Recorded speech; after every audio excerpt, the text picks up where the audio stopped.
BNP বারবার নির্বাচনের কথা কেন বলে? আমি আজকে ব্যাখ্যা দেই কেন বিএনপি বারবার নির্বাচনের কথা বলে। আইন শৃঙ্খলা পরিস্থিতি লক্ষ্য করেছেন কি অবস্থায় গিয়ে দাঁড়িয়েছে? হাইজ্যাক, ছিনতাই, রাহাজানি, কোপ দিয়ে জিনিসপত্র ছিনায় নেওয়া, দিনে দুপুরে বাড়িতে বাড়িতে ডাকাতি করা, ঢাকা শহরে এটা এখন প্রতিদিনের ঘটনা হয়ে গেছে। রাজশাহীগামী বাস 3.5 ঘন্টা ধরে সেই বাসে ডাকাতি হয়েছে। আমাদের মোহাম্মদপুর, মিরপুর, সাভারের মতন এলাকাগুলো, উত্তরার মতন এলাকাগুলো সন্ধ্যা নামলে মানুষ এখন ভয়ে ঘর থেকে বের হইতে পারে না। একটা নির্বাচিত সরকার যখন থাকে তখন প্রশাসন এবং পুলিশ তারা অনেক বেশি শৃঙ্খলাবদ্ধ থাকে।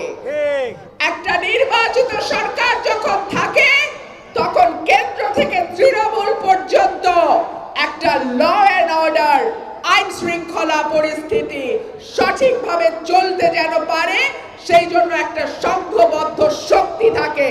ঠিক কি ঠিক না? আর যখন দেশে অনির্বাচিত সরকার থাকে, দীর্ঘ সময় থাকে, তখন আইন শৃঙ্খলা পরিস্থিতির এইরকমই অবস্থা হয়। এই সরকারটি তো মানুষের ভোটে নির্বাচিত নয়, তারা নির্বাচনে দাঁড়াবেও না। চাইলের কেজি 100 টাকা হইলেই বা তাদের কি যায় আসে।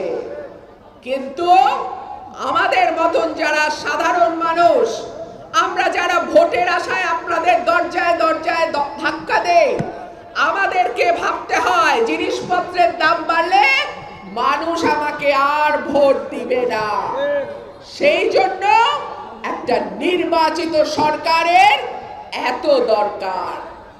3, দেশের মানুষ 15 বছর কোন ভোট দিতে পারে নাই। জাতীয় নির্বাচন 14, 18, 24 অদ্ভুত অদ্ভুত কায়দায় নির্বাচন হয়ে গেছে। ফজরের ওয়াক্ত হয় নাই, ব্যালট বাক্স ভইরা গেছে। অবাক কাণ্ড, মানুষ একটা ভোটও দেয় নাই, সরকার বলে আপনি গঠন হয়ে গেছে। হইছে না এগুলা? বাংলাদেশে এখন যার বয়স 33-34 সেই লোকটা বাংলাদেশে কোনোদিনও ভোট দিতে পারে নাই। চিন্তা করা যায়? সুতরাং মানুষ উন্মুখ হয়ে আছে একটা ভোট দেওয়ার আশায়। মানুষ অপেক্ষা করে আছে নির্বাচন কবে হবে, তারা তাদের পছন্দের প্রার্থীকে ভোট দেবে, তাই না? মানুষের এই আশা, আকাঙ্ক্ষা, ইচ্ছার প্রতি আমি সরকারকে অনুরোধ জানাবো, আপনারা সম্মান জানান। এই দেশের মানুষ এই দেশের মালিক।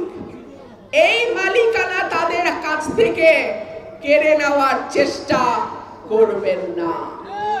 এর ফল কিন্তু ভালো হয় না।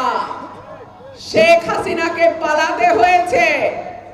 আমি আশা করব এই সরকারে যারা আছেন আপনারা অত্যন্ত সম্মানিত ব্যক্তি। আপনারা প্রত্যেকে যার যার ক্ষেত্রে উজ্জ্বল নক্ষত্রের মতো। আপনারা মানুষের চাওয়াকে সম্মান করুন। মানুষ কি চায়, মানুষ কি বলতে চায় সেটা লক্ষ্য করুন।